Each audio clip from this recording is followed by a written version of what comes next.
really excited because I got a really amazing opportunity to interview Professor Tim Noakes. Tim, thank you so much for making the time for me to interview you and for inviting me to be a friend of the Noakes Foundation. It's lovely to meet you. Yeah. And congratulations on what you're doing. Thank you. For our young people with type 1 diabetes. How did you feel when you first found out you're a type 2 diabetic? Well, I made the diagnosis myself, but I was in denial for a long time. And eventually I think I accepted it that this was what I had, and I embraced it. Yeah. And I really embraced it because I felt this was kind of my chosen way in life. I had to solve the problem. So there's an old saying that the best way to live a long and productive life is to get a chronic disease and learn how to live with it. Mm-hmm. So I think we're both in the same boat here. Yeah.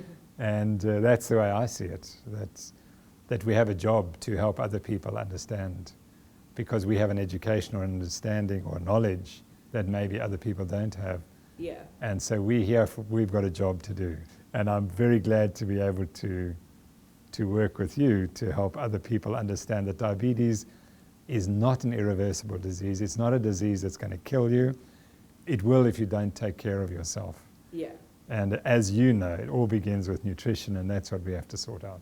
How has it affected your sport being a type 2 diabetic? Like, do you get lows when you're doing sport? Yeah, you know, the lows, I think, as you know, are really caused by excessive insulin use. Yeah. That's what really causes. It's not because you're not taking in enough carbohydrate. So, yeah. I mean, as you know, in type 1, the problem in type 1 diabetes is people overconsume carbohydrates and then they overinject insulin and then they get the hypos. In type 2 diabetes, it's slightly different. So we're insulin resistant. So we actually got quite a lot of insulin. And for 40 or 50 years, we oversecrete insulin. Yeah. And then eventually the tissues just become so resistant to the action of insulin that it doesn't work anymore. Yeah. And your glucose goes up. So you're almost protected from low blood glucose if you are type 2 diabetic.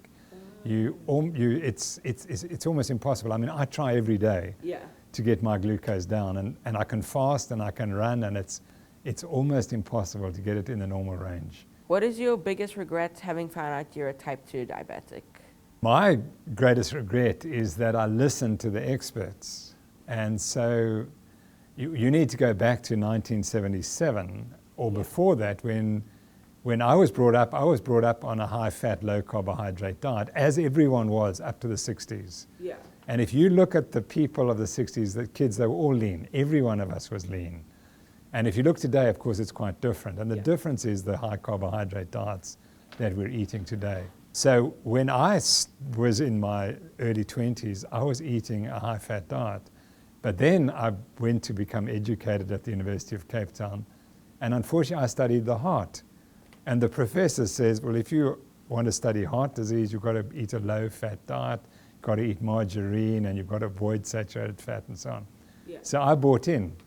And for 33 years, I ate that diet. And that's what caused me to get type 2 diabetes. Wow. Because I had a father who died of the disease. I've got the genes. Yeah. And then I exposed myself to this high-carbohydrate diet. Yeah.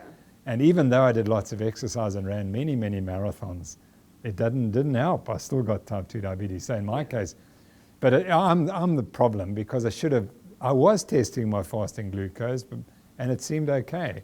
I should have been testing my fasting insulin, because then that would have shown that I was over-secreting insulin. Yeah. And that kept my glucose down. But the over-secretion of insulin, eventually, the tissues become so resistant that you develop type 2 diabetes. And by the way, most people with type 1 diabetes eventually develop insulin-resistant type 2 diabetes. So that's the irony. Yeah, and the reason, and you're not going to get it because you're not over-injecting insulin, but every time you inject insulin, or in my case, eat carbohydrates, you become slightly more insulin-resistant. Yeah. And so eventually one becomes a type 2 diabetic. So the reason why our management of type 1 diabetes is so poor is because we inject too much insulin. And we convert a type 1 diabetic to a type 1 diabetic and a type 2 diabetic. Yeah. And so they need more and more insulin. So it's a vicious cycle. Yeah. The more insulin you need, the more insulin, and eventually you're in real trouble. Yeah. So that's why we support your initiative, because we've got to get people to use the minimum amounts of insulin to ensure they live for a long time. So why do the doctors always ask you to take more insulin and more medication and stuff like that? I think there are two reasons. The one is a gentle reason. The other one is kind of not such a good reason. The first reason is that they simply don't understand metabolism. Yeah. So I'm trained in metabolism, and that was kind of my real interest because of sport and so on. And the key is that you do not need any carbohydrates. Your body will produce all the carbohydrates you need. Yeah. And if people don't understand that, they really haven't a clue about how you manage diabetes. So in my case, I'm overproducing glucose. So why would you want to add more glucose to the system? Yeah. And they argue, oh, but you need it for your brain. But you don't, because my brain's working perfectly well on glucose and lactate and ketones. Yeah. And so what they say is that you need the glucose to keep your brain functioning. But what the real problem, as you know, in diabetes, is you get this obstructive arterial disease. And my dad died of obstructive arterial disease, not because his brain was getting too little glucose. And if you want to stop the obstructive arterial disease, you must reduce the insulin that is used. Now, unfortunately, the doctor who tells you to take more insulin as a diabetic simply doesn't understand the biology. Yeah. So that's the one ignorance. The other one, unfortunately, is because the industry drives the training of doctors. And industry wants to produce customers, not cures. Yeah. And that's the key. Medicine today is a battle between people like ourselves who are trying to produce cures and the industry and their, what we call their key opinion leaders, Yeah. who want to produce customers. Yeah. And they want us to use so much insulin that the sales of insulin will go up. Because it is, the pharmaceutical industry is, for the start, the most lucrative business in the world. And in that, you'll find that diabetic treatments are the most lucrative. Last year, the profits from the companies that deal with diabetic products went up 20%. The cost of insulin has gone up threefold in the recent past. Now, how can it suddenly cost more to make insulin? Yeah. It is because they just know that there are more and more people who are being given more and more insulin. And that is why people like myself who stand up against this get criticized by our own profession, because they don't understand the way they're being manipulated by industry. What advice were you given by your diabetic clinic about how you should eat? Well, Gabriel, I was a bit naughty because I wasn't going to take anyone else's opinion or advice, you see, so I will go and find out for myself. So Yeah. I went and read the literature and said it must be a low carbohydrate diet. And so I went on a low carbohydrate diet before I made the diagnosis, which is the exact opposite of what I would have been taught if I'd gone to Yeah. a diabetic clinic. They would have said, you've got to eat your carbohydrates. Yeah. And the logic, as we've discussed, there is no logic behind it. Yeah. It is very clear to me that the only safe food is fat for a diabetic. Yeah. Even protein carries some problems. Yeah. So I try to eat a high fat diet. I eat a very small range of foods. And fortunately, you learn that, as you've learned, you really don't need much food to keep you going. And so what were you told to eat when you were first diagnosed with type 1 diabetes? Well, firstly, they at the hospital they gave me pup and rice and stuff, and then if I was hungry, they said I could have a sandwich or I could have like crackers. Just take your insulin. So they gave me a whole list of foods that I can eat. It really didn't make sense, but yeah. And how did you work out that it didn't make sense? Well, we actually got your book as a gift from some friends, and Yeah. we searched you up on the internet, and that's how we started with the low carb diet. Fantastic. Yeah. And so how did it make you feel? How different did you feel once you went onto a low carbohydrate diet? It helped me feel way better. And how did it help your management of your condition? It was a lot easier to control my sugar levels because in the beginning, like, it would be like between 12 and 15. Yeah. And I would be taking 6 to 8 units. And then for a period of time, I was only taking 3 units for dinner, which was usually the meal that had the most carbohydrates, and that was the low carb diet. So, I mean, like 3 units is nothing, because there's this person I know, she takes 18 units at just for school lunch, because she has a triple decker sandwich. Yeah, that's so terrible. Yeah. There's a famous British oarsman who won 5 consecutive Olympic gold medals. And before his 5th, he developed type 2 diabetes and was put on insulin immediately. Yeah. Because they figured he couldn't cope with all the training without insulin. Yeah. And I read recently on his website that he said, I have a sweet tooth and I can't avoid sweets, but I just increased my insulin injection. Yeah. And I mean, it's catastrophic that this man, he should be saying the opposite. Yeah. He should be advising us all to do the opposite and not eat carbohydrates. Yeah. Yeah. And in fact, his face appears on the advert for Kellogg's with these upcoming Olympics. So this is how bad it is. And his wife, by the way, is a general practitioner. When I take my insulin, sometimes I take a little bit too much and I immediately feel hungry and like I have to eat a lot to feel full. Is that the same with a type 2 diabetic? That's really interesting, because I learn everything. Every day I learn something new. And we normally say, the experts tell me, but insulin takes away your appetite. So when you tell me that, then I know that it's not true. Yeah. And that's really interesting, because it shouldn't really happen. Yeah. So with us, because we only secrete insulin in response to food, that's a really good question. So in other words, it might be you eat carbohydrates, you over-secrete insulin, and then you want to eat more. Yeah. Well, certainly when I was eating a lot of carbohydrates, I was perpetually hungry, and may well have been related to the excessive insulin production. Yeah. And we know that there are a lot of hormones and chemicals that take your appetite away. And I think insulin blocks those effects. So it may well be that the insulin, it may be not directly activating your appetite, but it's inhibiting the factors that would normally calm your appetite down. Yeah. But you make a very strong point, because once you start injecting insulin, it's very difficult to control your weight. It will tend to go up. Yeah. And what you're telling me is it's because you're going to eat more calories because you're always hungry. And we try to tell people that the only way you can control your weight is you mustn't have hunger. You must control your hunger, and then you can control your weight. Why do you think they give the advice that they do about staying on a low-fat, low-salt diet? Gabriel, it's very simple, because in 1977, people were told that fat makes you fat and it gives you heart disease. Yeah. And that's utterly wrong on both counts. It is carbohydrates that give you heart disease. Yeah.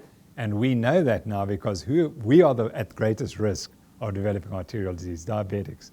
It's the number 1 risk factor is diabetes. And it's not just arterial disease, it's also dementia and so on. But it's not the diabetes, it's the high carbohydrate diet in people with insulin resistance. Yeah. And what's really exciting is that about a month ago, a paper came out showing that if you develop a fatty liver, which occurs in people who are diabetic like ourselves or insulin resistant, who eat high carbohydrate diets, that causes us to get the abnormal cholesterol or lipid levels, and that causes the arterial disease. Yeah. So it's diabetes or pre-diabetes and high carbohydrate diets with a fatty liver that causes us to get arterial disease.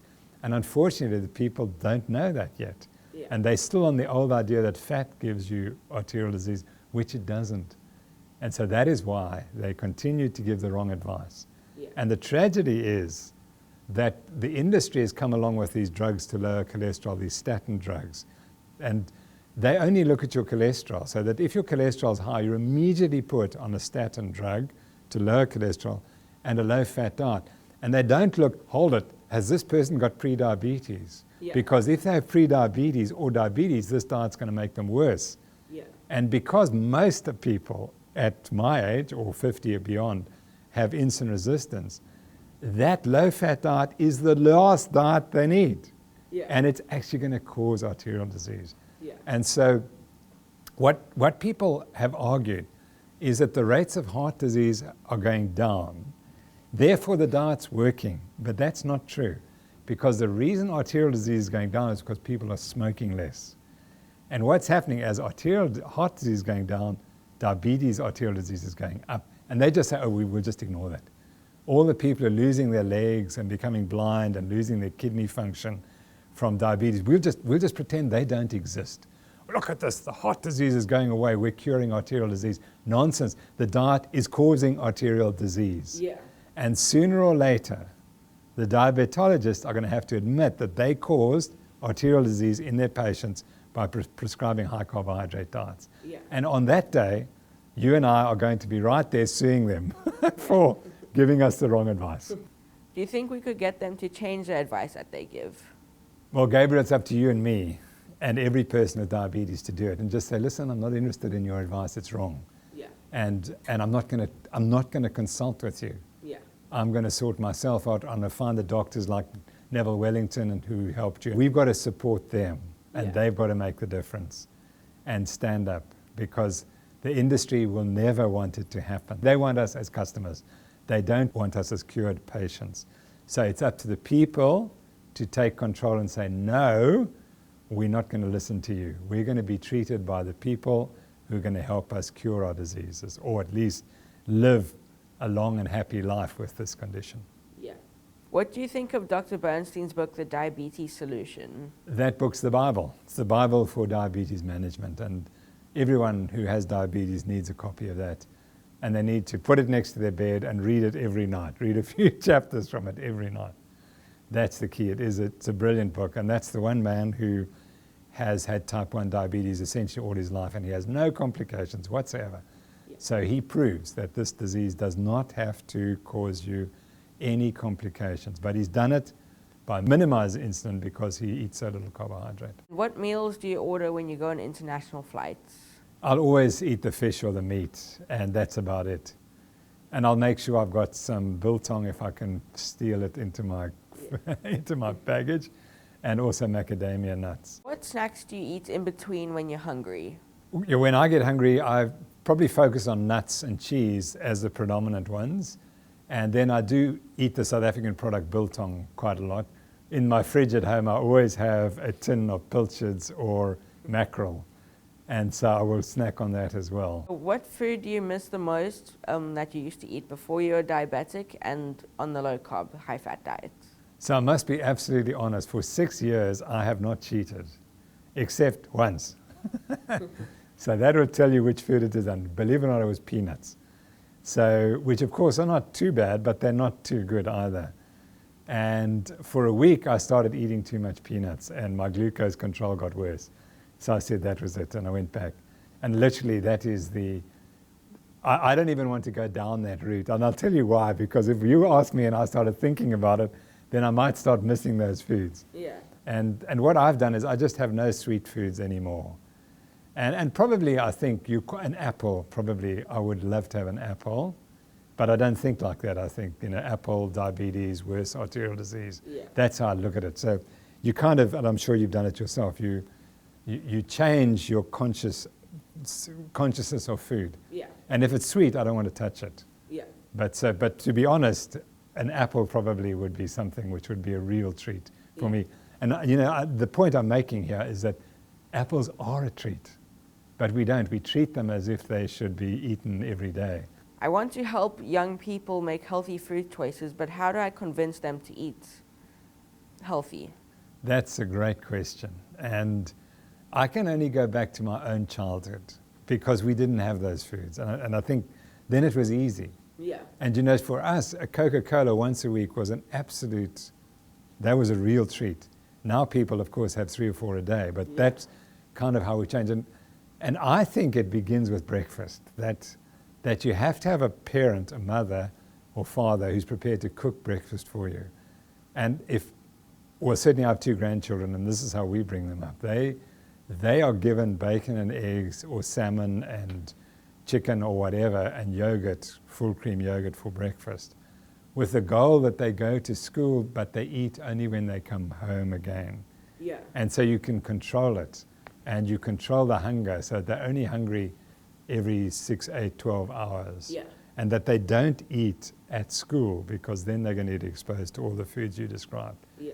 So it's very difficult. You almost have to inculcate the fear of sugar into people at a very young age. And I'd include wheat, because those are the products that you spoke about, pizzas and so on, and bread. It's incredibly difficult, but the parents have to lead the charge and cook the foods and teach the children that this is real food. Yeah. And pizza and bread and so on are not real foods, and we should stay away from them. But it's almost an impossible task. Yeah. But as an individual, we have to get that message out. Yeah. Eat only real foods. Yeah. Prepared, cooked at home. That's the best. Yeah. So Gabriel, thank you very much for including me on your program. I'm really honored to be here. It's a pleasure. And I just hope that you're going to take this for the rest of your life and keep driving this message. Yeah. Because it's really important. And I compliment you again on being able to change and being able to challenge. I mean, an unusual person like you is going to make a real difference. Yeah. Because you've been brought up by parents who say, you know, you don't have to accept what older people teach you. And if that's a message you can get out to the young people, that's really important. We're each an experiment of one. And unfortunately, you can't wait till, like me, 60 and then get diabetes and then say, gosh, I wish I'd known about it. You've got to start young, and you've done it brilliantly. And thank you for taking your message to many people that diabetes is not the end of the road. It's the beginning of a very happy, successful, and productive life. And I wish you every success in the future. Thank you.